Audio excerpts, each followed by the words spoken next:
Hello everyone, welcome to my YouTube channel. आज के इस वीडियो में हम क्लास 12 के क्वेश्चंस देखेंगे जो कि नीट 2022 में आए हुए हैं। और आज हम केवल हाफ पोर्शन कंप्लीट करेंगे और जो बच जाएगा वो हम नेक्स्ट वीडियो में करेंगे। और साथ में ही हम जो जेनेटिक्स के क्वेश्चंस है नीट 2022 के, वो भी हम उसी के साथ करने वाले हैं बिकॉज़ यहाँ पे थोड़ा सा लेंदी हो जाएगा। तो आज हम स्टार्ट करेंगे। सबसे पहले जो क्लास 12 की फर्स्ट चैप्टर है वहाँ से हम स्टार्ट करते हैं। तो वहाँ से क्या क्वेश्चन आए हुए हैं इसे हम स्टार्ट करेंगे अभी।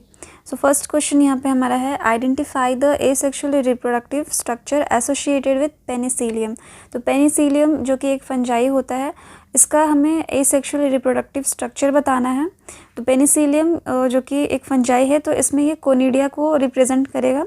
तो ऑप्शन पढ़ेंगे हम यहाँ पे। फर्स्ट है हमारा जूस्पोर, देन सेकेंड है कोनिडिया, थर्ड है जम्यूल्स एंड फोर्थ है बर्ड्स। तो यहाँ पे आंसर हमारा सेकंड होगा कोनिडिया। जूस्पोर्स हमारे एल्गी के लिए हो जाता है, जम्यूल्स स्पॉन्जस में होते हैं और बर्ड्स हाइड्रा में। तो यहाँ पे ये एनसीईआरटी में गिवन है, तो वो आप देखेंगे वहाँ से, और भी हमारे स्ट्रक्चर दिए गए हैं। देन नेक्स्ट हमारा क्वेश्चन है, identify the incorrect statement related to pollination. तो यहाँ पे इनकरेक्ट स्टेटमेंट बताना है हमें रिलेटेड टू पॉलिनेशन। तो फर्स्ट है हमारा, pollination by water is quite rare in flowering plants. Then second है, pollination by wind is more common amongst abiotic pollination. ये दोनों स्टेटमेंट यहाँ पे सही है। देन थर्ड देखते हैं हम, flowers produce foul odours to attract flies and beetles to get pollinated. तो फ्लावर जो फॉल ऑर्डर के साथ होते हैं, फाउल जो ऑर्डर होता है, वो अट्रैक्ट करते हैं फ्लीज और बीटल्स को। तो ये भी स्टेटमेंट यहाँ पे सही है हमारा। फोर्थ है हमारा, moths and butterflies are the most dominant pollinating agents among insects. तो इंसेक्ट में अगर हम डोमिनेंट पॉलिनेटिंग एजेंट की अगर बात करते हैं तो वो बीज होती हैं, मधुमक्खियाँ जो होती है वो ज़्यादा यहाँ पे पॉलिनेट करती हैं। तो यहाँ पे हमारा इनकरेक्ट स्टेटमेंट आ जाएगा fourth one. Next question, given below are two statements. यहाँ पे दो स्टेटमेंट है। फर्स्ट स्टेटमेंट कहता है, cleistogamous flowers are invariably autogamous. जो क्लिस्टोगैमस फ्लावर्स होते हैं जिसमें कि फ्लावर जो होते हैं वो क्लोज होते हैं, तो पॉलिनेशन भी इसमें कैसा होगा, और यहाँ पे ऑटोगैमस ही होता है क्योंकि क्लोज फ्लावर है, तो यहाँ पे क्रॉस पॉलिनेशन का कोई कंडीशन नहीं बनता है। देन सेकंड स्टेटमेंट कहता है, cleistogamy is disadvantageous as there is no chance for cross pollination. तो ये दोनों स्टेटमेंट यहाँ पे सही है। In the light of the above statements choose the correct answer from the options given below. यहाँ पे दोनों स्टेटमेंट हमारा सही है, तो आएगा both statement 1 and statement 2 are correct. Then next question हम देखेंगे, at which stage of life the oogenesis process is initiated. Life के किस स्टेज पे oogenesis का प्रोसेस शुरू होता है। फर्स्ट ऑप्शन है प्यूबर्टी, सेकेंड है एम्ब्रायनिक डेवलपमेंट स्टेज, थर्ड है बर्थ एंड फोर्थ है एडल्ट। oogenesis का प्रोसेस फीमेल में होता है, और फीमेल में ये जो oogenesis का प्रोसेस होता है जिसमें कि ओगोनिया का फॉर्मेशन होता है, ये एम्ब्रायनिक डेवलपमेंट में फीटल लाइफ में ही हो जाता है। तो यहाँ पे सेकंड ऑप्शन हमारा सही होगा। नेक्स्ट क्वेश्चन है, which of the following statements are true for spermatogenesis but do not hold true for oogenesis। यहाँ पे कौन सा स्टेटमेंट जो है वो ट्रू है स्पर्मेटोजेनेसिस के लिए बट oogenesis के लिए ट्रू नहीं है। फर्स्ट है यहाँ पे, it result in the formation of haploid gametes.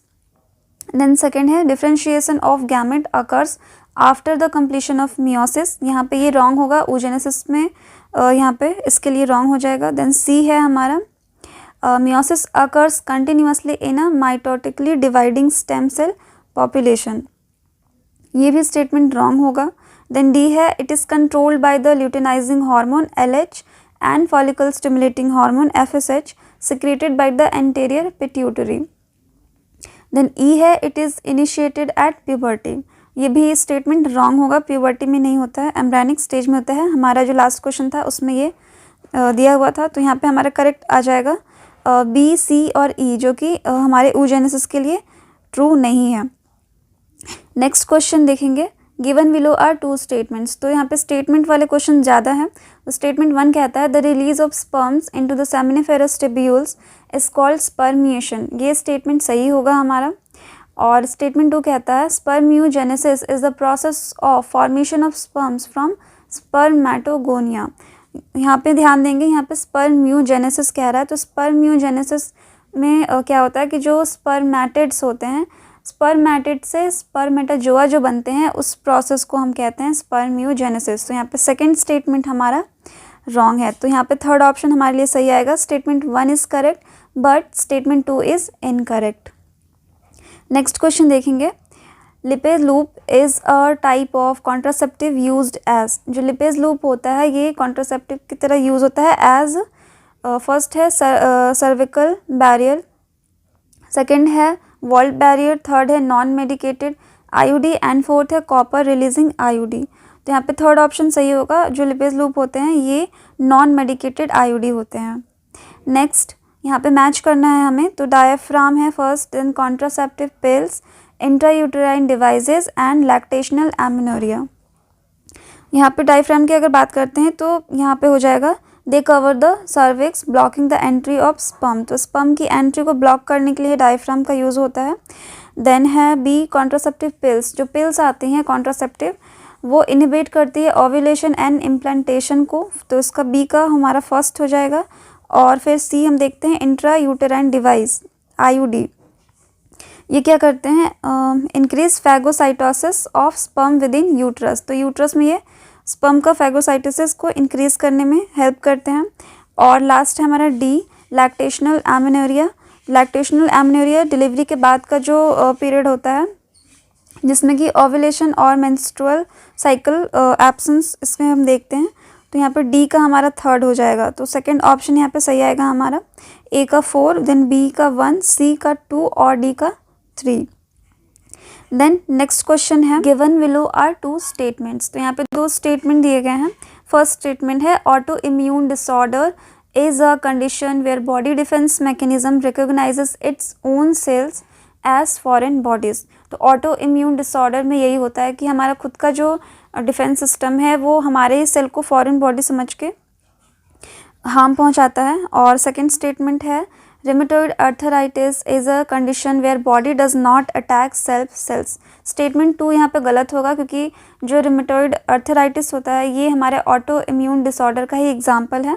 यहाँ पे स्टेटमेंट 1 सही है बट स्टेटमेंट 2 क्या होगा, इनकरेक्ट हो जाएगा। तो ऑप्शन हमारा सही आएगा third one, statement 1 is correct but statement 2 is incorrect. Next question, select the incorrect statement with respect to acquired immunity. Acquired immunity के रिस्पेक्ट में हमें यहाँ पे इनकरेक्ट स्टेटमेंट देखना है। तो पहला स्टेटमेंट है हमारा यहाँ पे, primary response is produced when our body encounters a pathogen for the first time. तो ये स्टेटमेंट सही होगा, जब भी कोई पैथोजन अटैक करता है फर्स्ट टाइम में तो इसे हम प्राइमरी रिस्पॉन्स की तरह लेते हैं। देन सेकंड है हमारा anamnestic response is elected on subsequent encounters with the same pathogen. ये भी स्टेटमेंट हमारा सही होगा।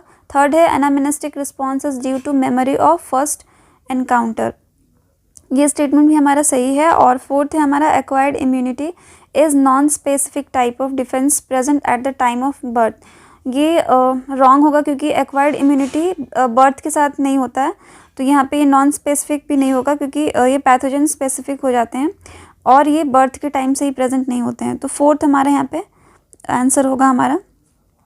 Next question, breeding crops with higher levels of vitamins and minerals or higher proteins and healthier fats is called biomagnification, second है bioremediation, third है biofortification and fourth है bio accumulation.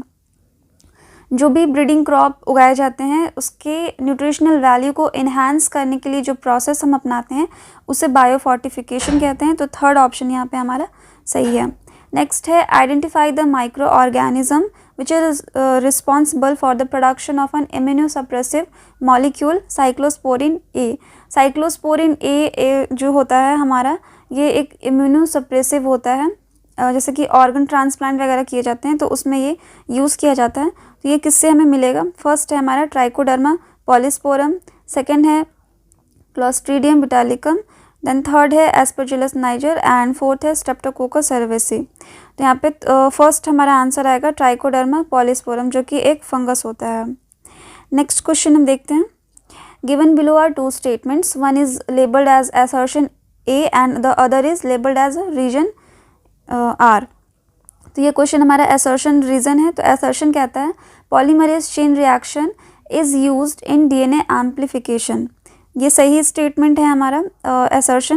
Then reason कहता है R the ampicillin resistant gene is used as a selectable marker to check transformation.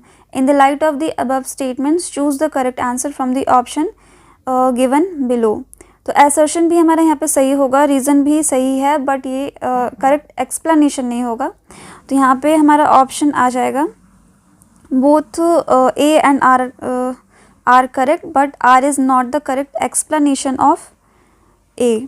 तो यहाँ पे हमारा second answer हो गया। नेक्स्ट क्वेश्चन है, in the following palindromic base sequences of DNA which one can be cut easily by particular restriction enzyme. यहाँ पे हमें बेस सीक्वेंस को देखने हैं जो कि पैलिंड्रोमिक बेस सीक्वेंसेस है ऑफ DNA। तो यहाँ पे NCERT में भी दिया हुआ है, तो वहाँ से भी आपको पता होगा कि हमारे यहाँ पे सेकंड वाला जो है वो करेक्ट आएगा। 5- जो है 5-GAATTC 3- और 3-CTTAAG 5-। तो ये पैलिंड्रोमिक जो बेस सीक्वेंस है हमारे DNA का, तो यहाँ पे ये आंसर हो जाएगा हमारा। Then next question, given below are 2 statements. तो 2 स्टेटमेंट है। फर्स्ट स्टेटमेंट कहता है restriction endonucleases recognise specific sequence to cut DNA known as palindromic nucleotide sequence. Statement हमारा यहाँ पे सही होगा। पैलिंड्रोमिक न्यूक्लियोटाइड सीक्वेंस देखा जाता है DNA को जब कट किया जाता है। और फिर है statement 2, restriction endonucleases cut the DNA strand a little away from the centre of the palindromic site. तो स्टेटमेंट 2 भी हमारा यहाँ पे सही होगा। तो दोनों स्टेटमेंट हमारे यहाँ पे सही है। तो both statement 1 and statement 2 are correct. First option is right.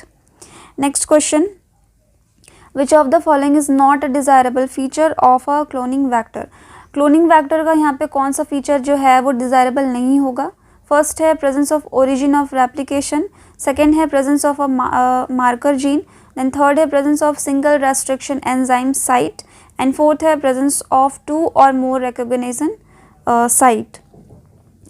Presence of 2 or मोर, एक से ज़्यादा अगर रिकॉग्निशन साइट होता है, मतलब 2 से ज़्यादा अगर यहाँ पे है, तो ये क्या करेगा और ज़्यादा कॉम्प्लिकेट कर देगा। क्लोनिंग जो वेक्टर होते हैं उनके लिए डिज़ायरेबल फीचर नहीं होगा।